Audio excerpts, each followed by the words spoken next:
Live from New Delhi, you're watching DD India NewsNight. India's Voice to the World. I'm Lipakshi Khurana, coming up in the next hour. Massive Chinese military exercises around Taiwan raise tensions. Taiwanese president holds security meeting. USA's monitoring developments. 4 Israeli soldiers dead, many injured in a drone attack. Hezbollah threatens Israel with more attacks if Lebanon assault continues.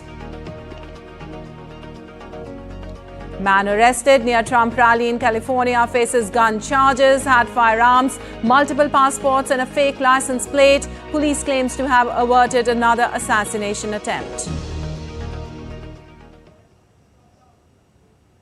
I probably did have deputies that prevented the third assassination attempt. South Korea rejects North's accusation of flying drones over Pyongyang to drop propaganda leaflets, says ready to respond to any North Korea escalation.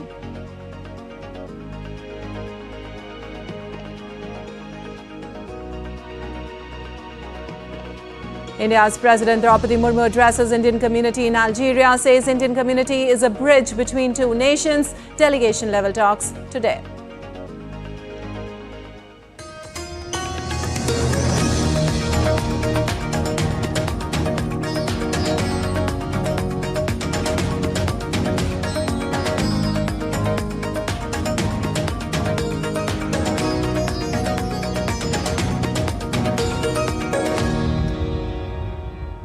Well, on to the details now. China on Monday launched military drills around Taiwan. Beijing's defense ministry said the country has deployed planes and ships to encircle the Taiwan island. The Chinese military's Eastern Theater Command in an early morning statement said the joint Sword 2024B drills were taking place in the Taiwan Strait and areas to the north, south and east of Taiwan. The statement further reads, the drill also serves as a stern warning to the separatist acts of Taiwan independence forces. It is a legitimate and necessary operation for safeguarding state sovereignty and national unity. The drills are focusing on subjects of sea-air combat readiness patrol, blockade on key ports and areas. Beijing maintains a near-daily military presence around Taiwan, and Monday's drills represent its 4th round of large-scale war games in the past 2 years. Well, Taiwan condemned the latest exercises as irrational and provocative. In a statement, Taiwan's defense ministry said it had dispatched appropriate forces to respond accordingly to protect freedom and democracy and defend the sovereignty of Taiwan. The statement said in the face of enemy threats, all officers and soldiers of the country are in full readiness. It further reads that Taiwan is determined and confident to ensure national defense security, though it also said that Taiwan will not escalate a conflict in its response to military drills.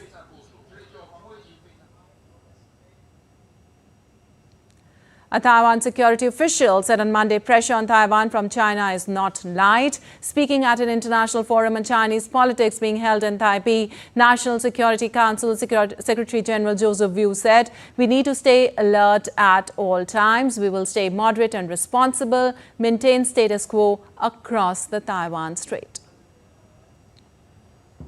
Meanwhile, the United States said that the Biden administration is monitoring the PLA exercise around Taiwan. The Biden administration, in a statement, urged the Chinese government to avoid any further actions that may jeopardize peace and stability across the Taiwan Strait and in the broader region. It further said no justification for military exercises and pressure campaigns in response to a routine annual speech. The U.S. reiterated its One China policy has not changed. The U.S. said it opposes unilateral changes to the status quo from either side and support cross-strait dialogue. The U.S. further said it expects cross-strait differences to be resolved by peaceful means. And updates on West Asia conflict now. Israel's military said a Hezbollah drone had killed 4 soldiers at one of its northern bases on Sunday. The attack on a military training camp near Haifa is the deadliest such assault on an Israeli base since September 23rd, when Israel increased its attacks on Hezbollah in Lebanon. Emergency services reported more than 60 wounded. The incident occurred reportedly after the Israeli military detected 5 projectiles launched from Lebanon. Sirens were activated in several regions, including Galilee, Haifa Bay and Carmel. Also, Hezbollah late on Sunday said it launched a squadron of attack drones at Israel's Binyaminah camp. The strike was in response to Israeli attacks, including airstrikes on Thursday in central Beirut. In a later statement, Hezbollah warned Israel with more attacks if its offensive in Lebanon continued.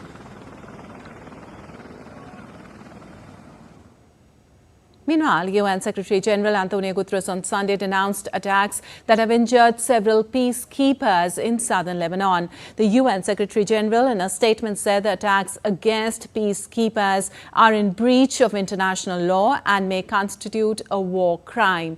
The UN chief said the UNIFIL personnel and its premises must never be targeted. The UN chief urged all parties, including the IDF, to refrain from any and all actions that put our peacekeepers at risk. Also, Israeli Prime Minister Benjamin Netanyahu earlier called on the UN chief on Sunday to move peacekeepers deployed in South Lebanon out of harm's way, saying Hezbollah was using them as human shields. In a video statement, Netanyahu said your refusal to evacuate the UNIFIL soldiers makes them hostages of Hezbollah. This endangers both them and the lives of our soldiers. His call to UN Chief Antonio Guterres came a day after the United Nations Interim Force in Lebanon repeated its refusal to withdraw from the border area after 5 of its members were wounded in the Israel-Hezbollah conflict. The Israeli PM also regretted the harm to UNIFIL soldiers and said Israel is doing its utmost to prevent such harm. And the Israeli army took journalists to what they said was a Hezbollah tunnel shaft some 200 meters from a UN post in southern Lebanon on Sunday. Brigadier General Yiftach Norkin told reporters that these tunnels were among hundreds of tunnel entrances and underground bunkers used by Hezbollah to store weapons and hide fighters. Israeli officers said the presence of the tunnels was evidence that Hezbollah had built military infrastructure around UN and civilian settlements, using them as cover. IDF further said the structure built by Hezbollah is against every part of the 1701 decision. We found in this specific area, on the western part of the Lebanese-Israeli border of South Lebanon, we found underground facilities in order to be used by the terrorists to get into these tunnels to invade Israel. Well, the Israeli military also claimed to recover brand new ammunitions mostly made in Iran and Russia. The weapons that we found are from mostly 2 countries, Iran and Russia, but they are also from North Korea. Today we show the box of the rockets with a Russian name coming from the arsenal of the Russian army. We also found several days ago a huge quantity of weapons originally coming from Iran and Russia, brand new. I'm saying brand new. It's totally different that we found in the Hamas side. Hamas are using a lot of weapons, but not so new. Here they're totally and fully new. So they were prepared for attacking us and to prepare to make what we call a huge and large invasion of the north of Israel. Well, U.S. Secretary of Defense Lloyd Austin, in a call with his Israeli counterpart on Sunday, stressed the importance of Israel taking all necessary measures to ensure the safety and security of UN peacekeepers in Lebanon and the Lebanese armed forces. Austin, in a call with Israeli Defense Minister Yoav Gallant, also reinforced the need to pivot from military operations in Lebanon to a diplomatic pathway to provide security for civilians as soon as feasible. He said that steps must be taken soon to address the dire humanitarian situation in Gaza. And the US announced on Sunday the deployment of a terminal high-altitude area defense THAAD missile battery along with US military personnel to Israel. In a statement, the Pentagon said at the direction of President, Secretary Austin authorized the deployment of a terminal high-altitude area defense battery and associated crew of US military personnel to Israel to help bolster Israel's air defenses following Iran's unprecedented attacks against Israel on April 13th and again on October 1st. The move is aimed at enhancing Israel's air defense capabilities. Well, this is not the region's first deployment of the THAAD system. Last year, the U.S. sent a THAAD battery to the West Asia following the October 7 attacks to defend U.S. troops and regional interest.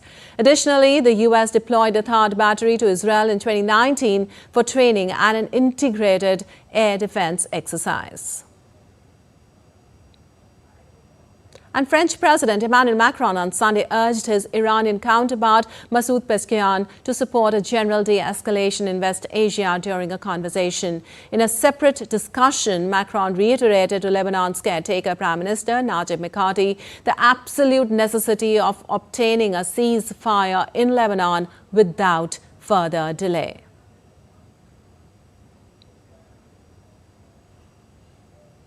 Well, on the other hand, Iran said on Sunday that it was ready for war but did not seek it as the West Asia remained on high alert. During a news conference with his Iraqi counterpart in Baghdad, Iranian Foreign Minister Abbas Araghchi said Iran wants peace but is prepared for any kind of circumstances conflict escalates.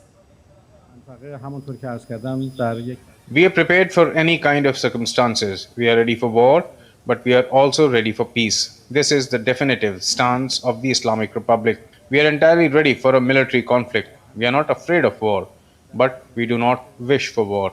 We want peace and we will seek a just peace in Lebanon and Gaza. Meanwhile, former U.S. President Donald Trump claimed he spoke with Israeli Prime Minister Benjamin Netanyahu just days ago as tensions between Israel and Iran escalate. During a Fox News interview, Trump criticized President Joe Biden, calling it pathetic that Biden had not spoken to Netanyahu for nearly 2 months. Trump, who met with the Israeli leader in July at his Florida resort, their first meeting since Trump's presidency, suggested Netanyahu isn't listening to Biden. Biden and Netanyahu finally spoke last Wednesday, their first conversation since August, amid rising hostilities with Iran and Hezbollah. Like 2 days ago. And he came to my house in Florida, Mar-a-Lago, with his wife, was lovely. But he came to Mar-a-Lago. He came to, I guess, I could tell you that Bibi has been very strong. He is not listening to Biden. And still to come in DD India News Hour. UK's David Lammy to attend EU foreign affairs talks after 2 years amid the new government's efforts to reset relations with the continent.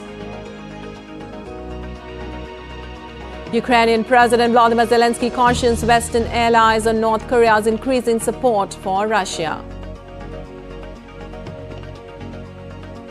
And spacecraft manufacturing giant SpaceX catches a new mega rocket booster after test flight on Monday.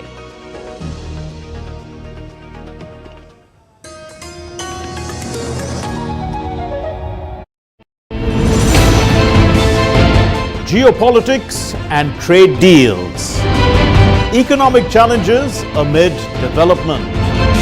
Hard work and the path to prosperity. It's the economy, always. Between walkers, money is what money does and says. Supply creates its own demand. Between the bulls pulls and bears tears. When supply chains globalization and India rises to the podium. We'll get you centered with the Economic Brief at 8 p.m. every Thursday on DD India.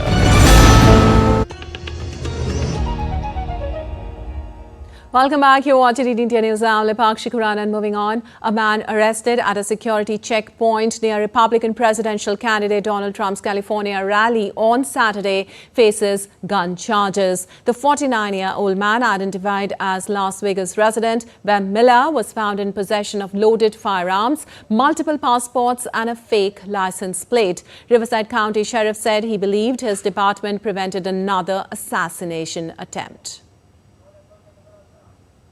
What we do know is he showed up with multiple passports with different names, an unregistered vehicle with fake license plate, and loaded firearms. If you're asking me right now, I probably did have deputies that prevented the third assassination attempt. However, jail records show Miller was released on $5,000 bail on Saturday after being charged. He could not immediately be reached for comment on Sunday. Trump's rally on Saturday took place in the Coachella Valley, an area known for its annual music and arts festival. Well, this is the third attempt of assassination on Donald Trump in California this year ahead of U.S. presidential election on the 5th of November. Before this, Trump was attacked for a couple of times on July 15th and September 15th. And now let's take a look at the previous assassination attempts on Trump. Well, the first assassination attempt took place when Trump was shot at an open-air campaign rally in Pennsylvania in July. He was wounded when a bullet just grazed past his upper right ear. The attack left Trump with minor injuries. However, a man in the crowd was killed. The shooter was 20-year-old Thomas Matthew Crooks, who fired from a roof of a nearby building. The attacker was shot dead by Secret Service within seconds.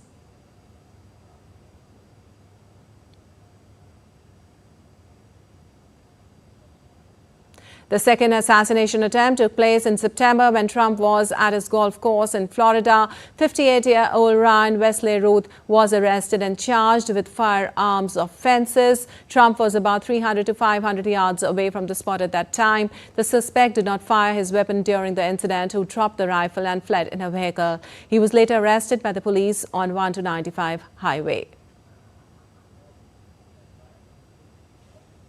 Meanwhile, former U.S. President and Republican presidential nominee arrested a rally in Prescott Valley of Arizona on Sunday, where he made bold promises on immigration, pledging to hire 10,000 additional Border Patrol agents if re-elected. Intensifying his criticism of Vice President Kamala Harris, Trump focused much of his speech on border security. He vowed to seek congressional approval for a 10% pay raise for Border Patrol agents, along with a $10,000 signing and retention bonus. But after I win, I will be asking Congress immediately to approve a 10% raise. I haven't had one in a long time for all agents. And a $10,000 each retention and signing bonus. So we're going to retain them. We're going to retain them. This will ensure that we can hire and keep the Border Patrol agents that we need to keep, and we can also bring in a lot of new ones, really great ones. While Trump's rival and U.S. Vice President Kamala Harris energized supporters with sharp criticism of her opponent at a powerful rally in North Carolina. Harris began by addressing the devastation caused by Hurricanes Helene and Milton, assuring the crowd that she had spoken to both Democratic and Republican leaders in the state to coordinate relief efforts. Shifting her focus to the election, Harris urged voters to remember that Election Day is nearing, with early voting starting on Thursday in North Carolina. In a pointed attack on Trump, she accused him of lacking transparency, highlighting his failure to release medical records, a practice she and other candidates have followed. Harris also noted that Trump refused a 60 minutes interview, breaking a long-standing tradition among presidential candidates. He is only focused on himself. And he's not, but here's the thing, North Carolina, and he's not being transparent with the voters. He's not being transparent. So check this out. He refuses to release his medical records. I've done it. Every other presidential candidate in modern era has done it. He is unwilling to do a 60 Minutes interview.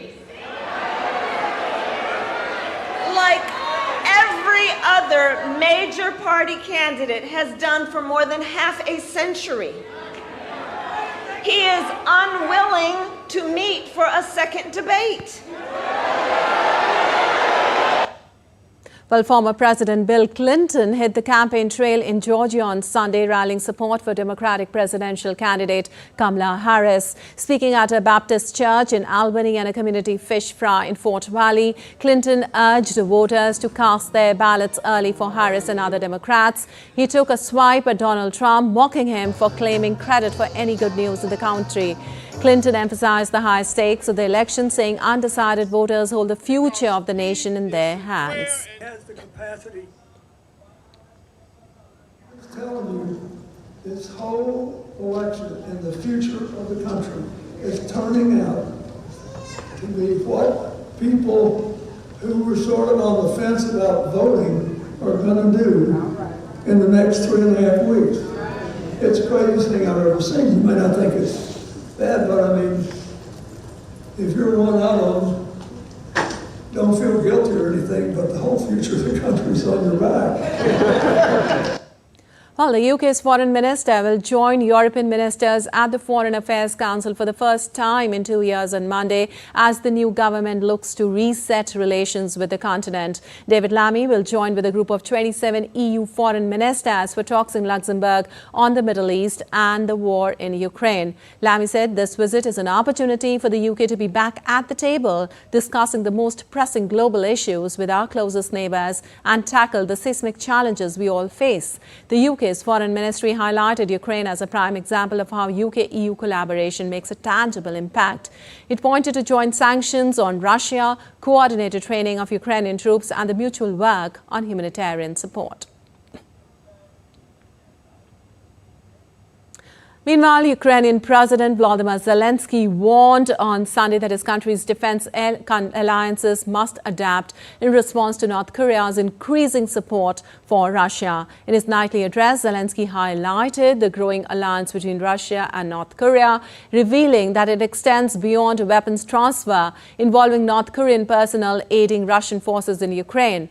The Kremlin dismissed claims from South Korea about North Korean military involvement, but Zelensky emphasized the seriousness of the situation. He called for stronger support from Ukraine's partners, urging for more long-range capabilities and consistent military supplies.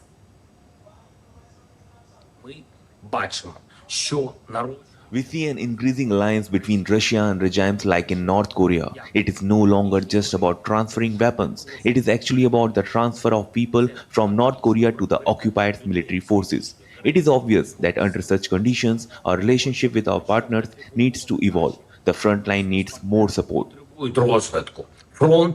Well, Belarusian leader Alexander Lukashenko said the changes announced by Russia to its nuclear weapons policy were long overdue and will probably cool the ardor of its Western enemies. A close ally of Russian President Vladimir Putin, Lukashenko said hot heads in the West had already heard the nuclear signals being sent by Moscow even before the Kremlin leader announced the changes last month. Earlier, on September 25th, Putin said that Russia was extending the list of scenarios that could prompt it to consider launching a nuclear weapon. Meanwhile, North Korea has warned Seoul of a horrible disaster if South Korean drones are found flying over Pyongyang. North Korea's artillery units near the border have been ordered to be ready to fire. North Korea has blamed the South Korean military for the practice. It has also been floating balloons with trash into the south in reprisal. On Friday, North Korea accused South Korea of sending drones into Pyongyang at night this week and last, and said the intrusion demanded retaliatory action. Meanwhile, South Korea neither confirmed nor denied it, however, warned of severe consequences. An Albanian Prime Minister Edi Rama on Sunday said that an enhanced Central European Free Trade Agreement for the Western Balkan region was within reach ahead of the Western Balkan Summit that will be hosted by German Chancellor Olaf Scholz on Monday. He added Albania seeks to make itself fit for membership of the European Union by 2030. So tomorrow will be important to come back and to fix the CEFTA mechanism about which there were some controversies in the last month. but apparently they are overcome now. So this is a good, beneficial part of the Berlin process, kind of keeping all of us on track. So our aim, anyhow, is to make Albania become a member state-like country in the terms of doing all the homework, concluding all the institution building reforms, fulfill all the criteria and the standards within the 2030. And Lithuania's centre-left opposition Social Democrats will attempt to form a majority coalition government together with two other parties following the country's parliamentary election. Early results showed SD ahead in the election, which was dominated by concerns over living cost and potential threats from neighbouring Russia. However, if no candidate gets more than 50% of the vote in a district, its top two candidates face each other in a runoff on October 27th.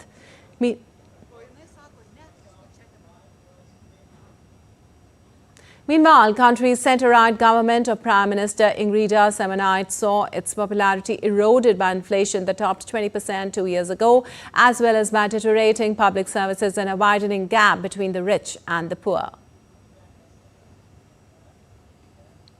And Iceland's three-party coalition government collapsed on Sunday over disagreements on policy issues. Country's Prime Minister Bjarni Benediktsson called for elections to be held on November 30th.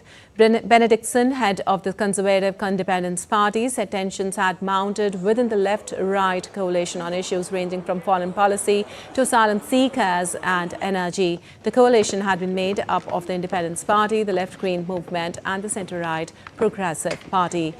Benediktsson would hold a meeting with Icelandic President Hela Theodorsdóttir on Monday regarding the decision to dissolve parliament. According to the broadcaster, elections must take place at least 45 days after the dissolution of parliament is announced.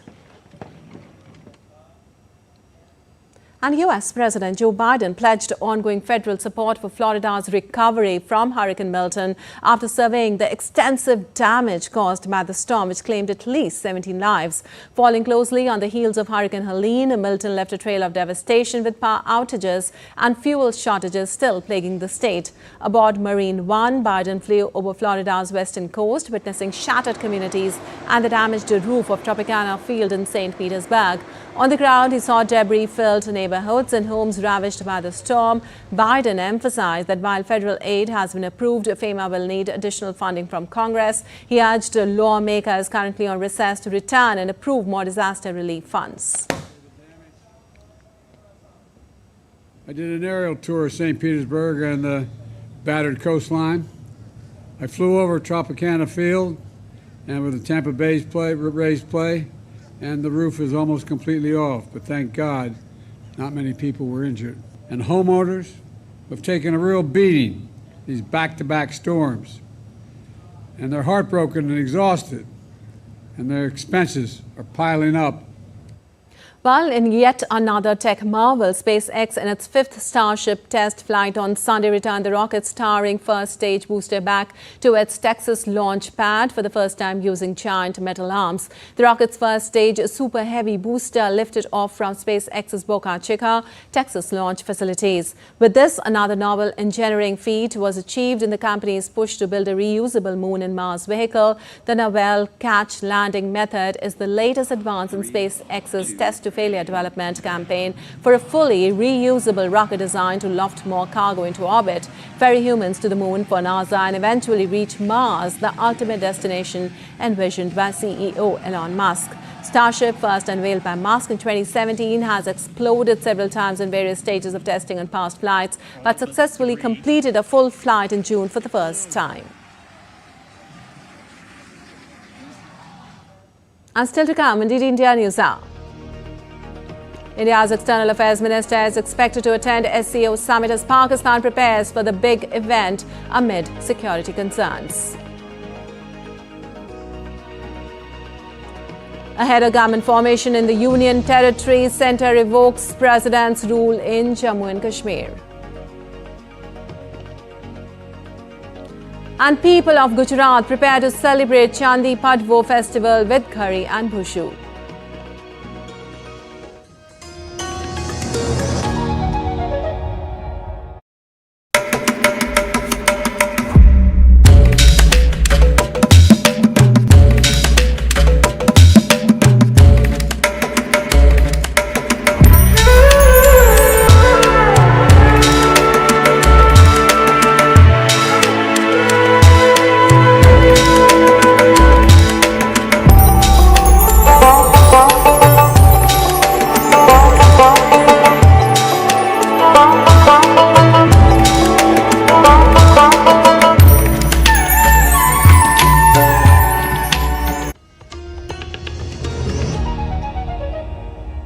Welcome back. You're watching DD India News. I'm Lipakshi Khurana. Time now for a quick recap of the headlines. Massive Chinese military exercises around Taiwan raise tensions. Taiwanese president holds security meeting. USA is monitoring developments.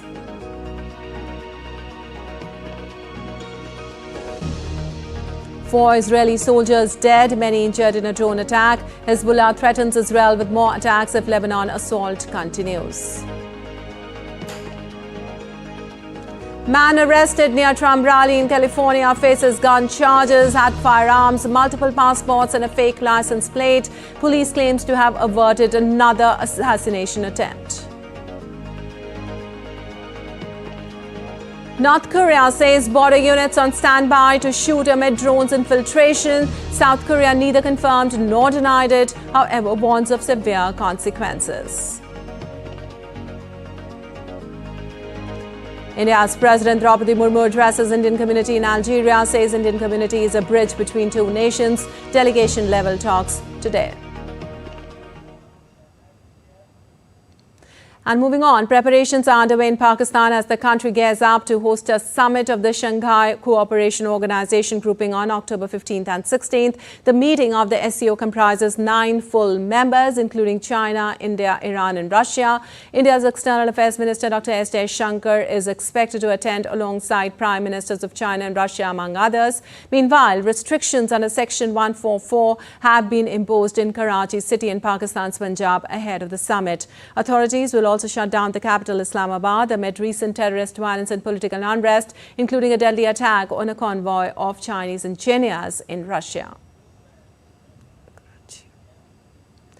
And India's President Draupadi Murmu graced an Indian community's reception in Algiers on Sunday. The president said that Indian community in Algeria was a bridge taking forward India's interest in soft power. She added that the government of India and the Indian society have always valued and appreciated the contribution of the Indian community in enhancing India's position, prestige and standing abroad.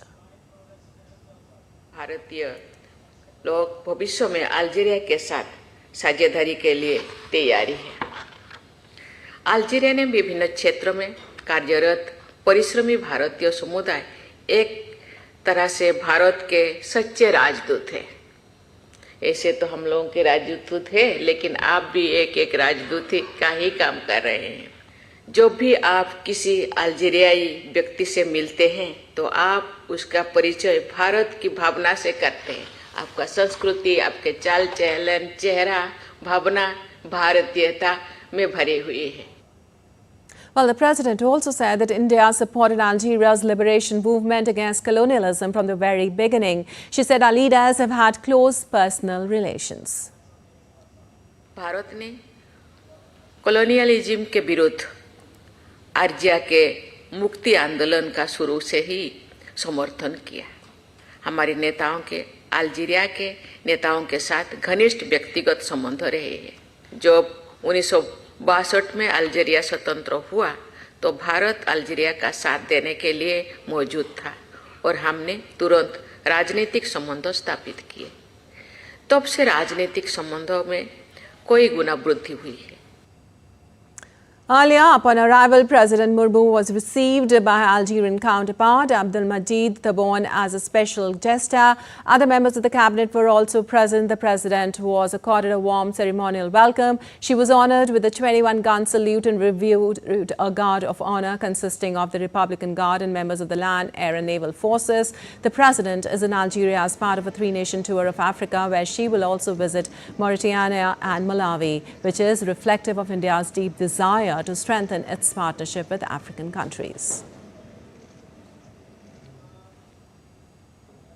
And now let's quickly take a look at President's itinerary for today. She's scheduled to pay her respects at the Maqam Ejadid, the memorial built in honor of the martyrs of the Algerian War of Independence. She will then visit the Mujahid Museum.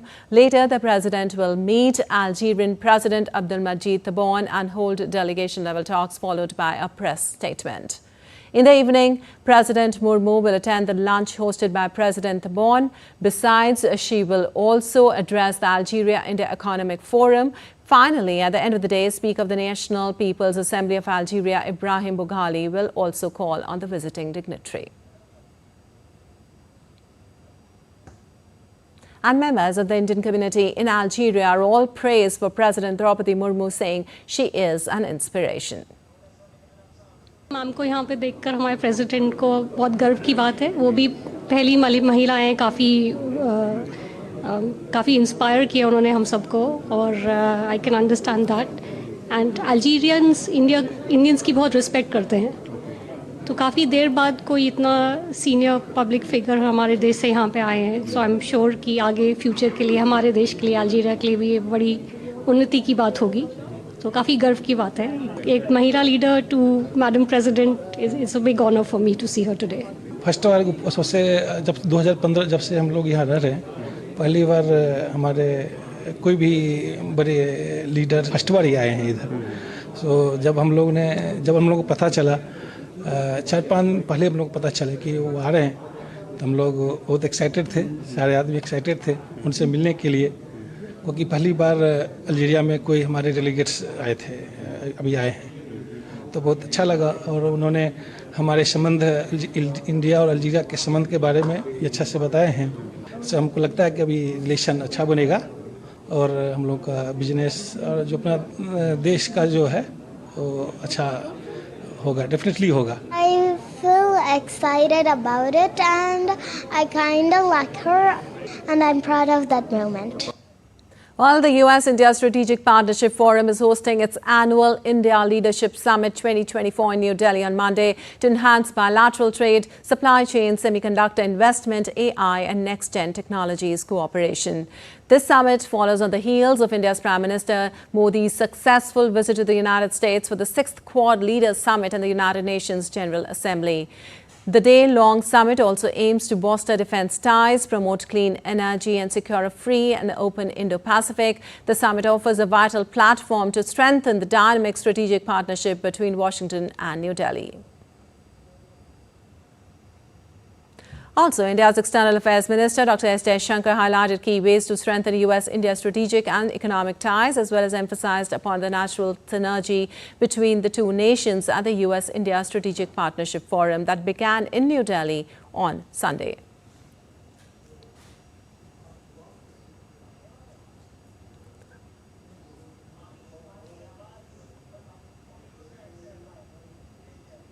And the President's rule in India's Union Territory of Jammu and Kashmir was revoked on Sunday, paving the way for the formation of new government in the Union Territory. The decision comes after National Conference Vice President Omar Abdullah met with Lieutenant Governor Manoj Sinha on Friday to stake claim to form a new government. President's rule was imposed on June 2018. In August 2019, the centre revoked J&K's semi-autonomous position under Article 370 of the Constitution and gave it the status of Union Territory.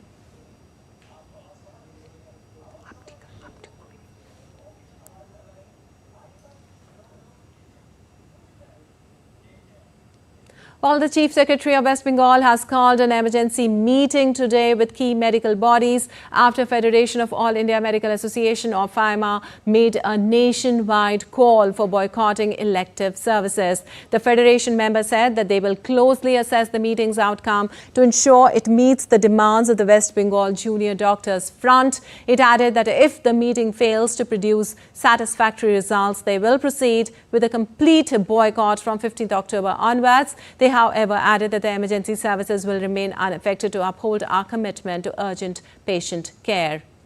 Notably, junior doctors have been on fast unto death since October 5th, demanding justice for the deceased woman medic at the RG Kar Medical College and Hospital, besides addressing other issues.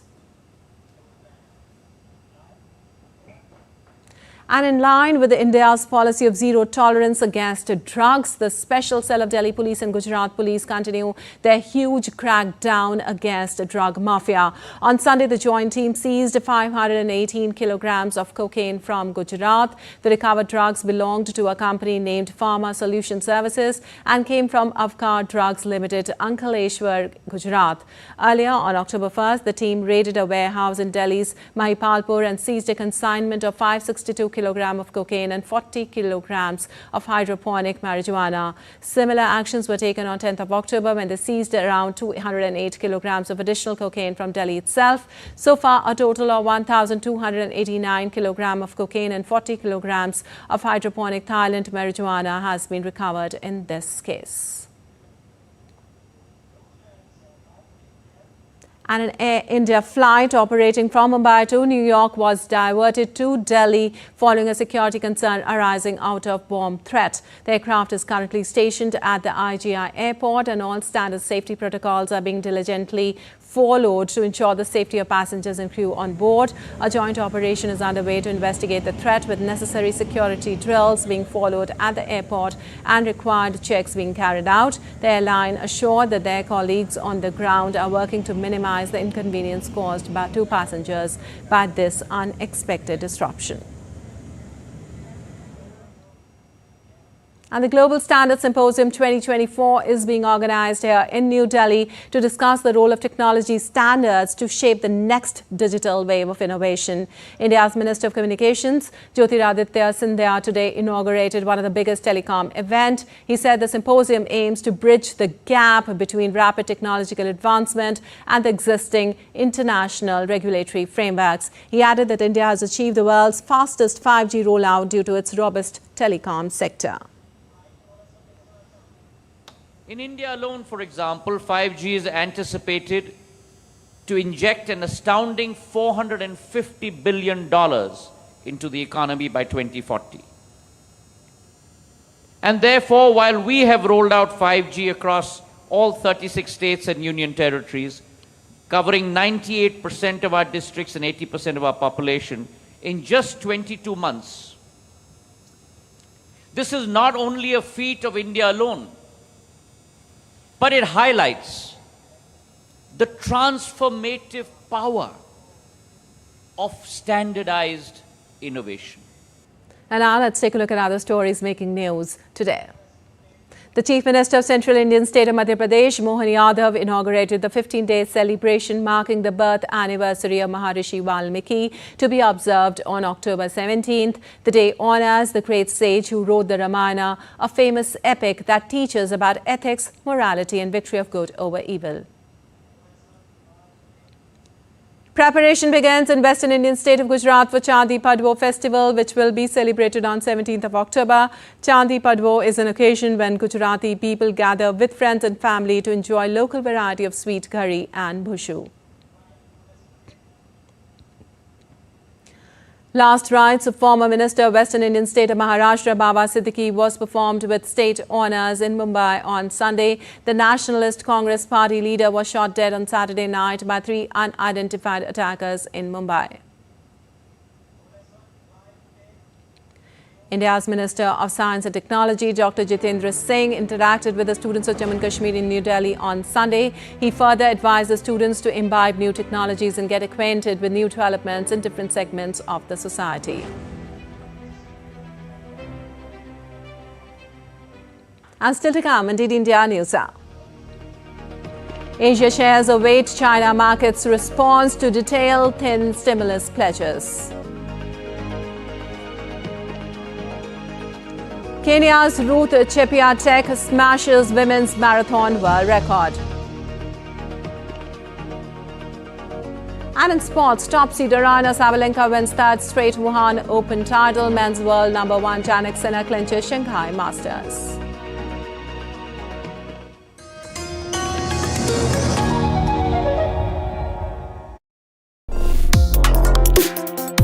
Complex issues, hidden agendas, twists and turns, strategic games. We think all dots are linked. We just need to connect them. Join me every week as I connect the dots to unravel hidden designs in statecraft, mysteries, and decode issues that matter to you. Watch Connecting the Dots with me at these times on DD India.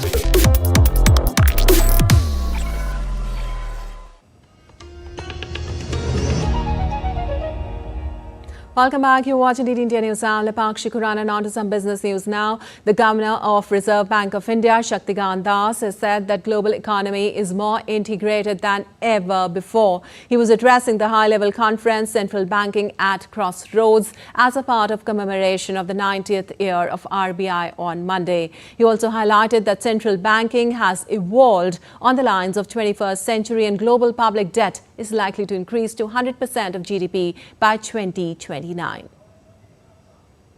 For emerging market central banks, that is EME central banks, for EME central banks, the international dimensions of monetary policy continues to be a testing challenge. For them, the trilemma is real. Today, the global economy is more financially integrated than ever before. Monetary policy actions in systemic economies produce large fluctuations in capital flows and exchange rates, which can then feed into the domestic liquidity, inflation, and eventually affect the real economy. Well, the US dollar values extended its gains in early Monday trades in Asia as a holiday in Japan sapped liquidity. Ahead of the onshore market opening, the yuan was down more than 0.2% against the dollar, while the Australian dollars, whose fortunes are closely tied to China, was down by 0.16%, whereas the euro was also down by 0.13%. Last week's US data showed a slightly hotter than expected consumer inflation, leaving intact expectations for the Fed to cut rates by 25 basis points in November and December. And Asian stocks hardly budged in early holiday tender trade on Monday, with investors nervous as to how markets in China would react to government economic stimulus promises. Trading in Asia was thinned on Monday with Japan out for a holiday. MSCI's broadest index of Asia-Pacific shares outside Japan was last up 0.12%. It fell 1.7% last week. US stock futures also edged lower as S&P 500 went down by 0.05%, while Nasdaq fell 0.1%.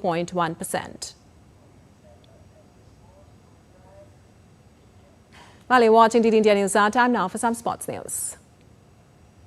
Ruth Chepiatek of Kenya has demolished the women's marathon world record by almost 2 minutes on Sunday to win the Chicago Marathon in 2 hours 9 minutes 56 seconds. She smashed the previous world record set by Ethiopia's Tixi Assefa in Berlin last year. Chepiatek became the first woman to win Chicago race thrice. She also won in 2021 and 2022. She set a blistering pace from the start, running the first 5 kilometers in 15 minutes, and by the halfway mark, she had built a 14-second cushion. Ethiopian Sutume Kebede came second, while Kenyan Irene Cheptai finished third.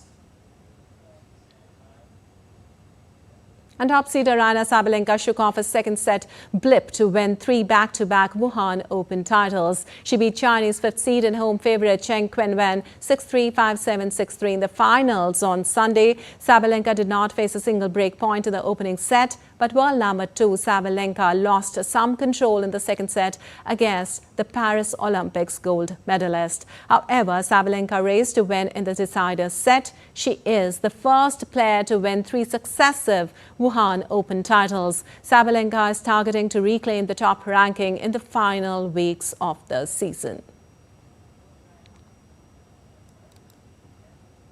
Well, world number 1 Jannik Sinner defeated 24-time Grand Slam champion Novak Djokovic 7-6, 6-3 on Sunday to win the Shanghai Masters. Sinner took a crucial break in the 4th game of the second set to defeat the Serb and deny him a 100th career singles title. The Serb had been hoping to become only the 3rd man to win 100 single titles in the professional era after Jimmy Connors with 109 and rival Roger Federer with 103 titles. US Open and Australian Open champion Sinner, who levelled his head-to-head record against Djokovic at 4-4, has won 7 ATP titles this year. He is ensured the year-end number 1 ranking. And India's hope of reaching the semi-finals of the Women's T20 World Cup 2024 took a major hit on Sunday after Harmanpreet Kaur-led side lost to Australia in the final group game. The defeat left India second in the points table, but New Zealand can overtake them with a win over Pakistan on Monday. Australia entered the semi-finals unbeaten, winning all 4 of the group games. Chasing 152, an early collapse of 6, 431 left Harmanpreet the last batter standing, and despite a second successive half-century, she could not take India over the line alone. India, however, can still reach the finals if Pakistan wins against New Zealand on Monday. Any margin of victory for New Zealand will eliminate India, but a Pakistan victory will decide the semi-finalist on net run rate. And England captain Ben Stokes looks on course to return for the second test against Pakistan starting in Multan on Tuesday. The 33-year-old had missed the first test, which England won under stand-in skipper Ollie Pope. England normally name their team 2 days before the start of a test, but will wait until a final verdict on Stokes' fitness on Monday before announcing their side. If Stokes is declared fit, he's likely to replace Chris Woakes.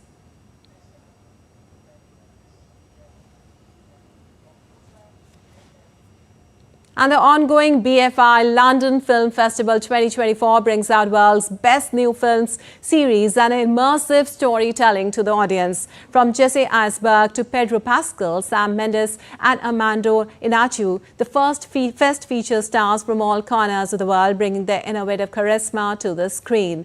The 12-day fest began on October 9th with a variety of films, documentaries and gala. Stay tuned as we dive into the cinematic magic. We stay moving, we stay light, we stay agile. The conductor's going to come through taking tickets. We tell him we're going to the bathroom. Sunday evening marked the star-studded beginning with the premiere of comedy drama A Real Pain. Written and directed by Jesse Eisenberg, the movie centers on cousins' trip to Poland to visit their grandmother's birthplace. The trip that takes them to Polish sites, including a Nazi concentration camp. The film features locations where Eisenberg's real-life family members settled. Responding to the early Oscar buzz around the film, Eisenberg was left surprised with the overwhelming response to the trailer. Yeah, this story came from a million different things. One is that it's like very personal in the sense that it's about where my family is from. We even filmed the movie inside the house where my family lived up until 1939. So there's this very personal element, and then there's a big fictional element, which is about these two cousins and the kind of resentments that have built up over 40 years of their lives together. The Narcos and Game of Thrones fame Pedro Pascal walked down the red carpet on Sunday promoting his upcoming movie The Wild Robot. The animated science fiction story features Pascal as Fink, the folks adapted from Peter Brown's series of books by the same name.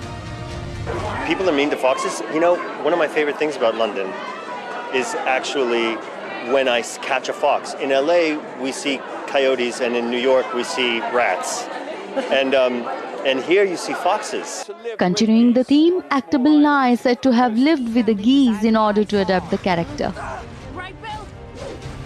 Earlier this week, the fest featured stars like Sam Mendes and Selena Gomez walking past the red carpet.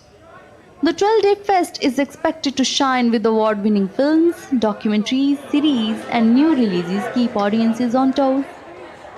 Bureau Report, DD India. All right, that's all for this edition of DD India News Hour, but let us know your thoughts on the news of the day. For those on the go, you can get all the latest news and updates from India and across the world on the DD India mobile app. The app is available on both Android and iOS platforms. Scan the QR code on the screen to download now. Well, we'll be back with more news as it breaks here on DD India. I'm Lipakshi Khurana from all of us here in Delhi. Thanks for watching DD India News Hour.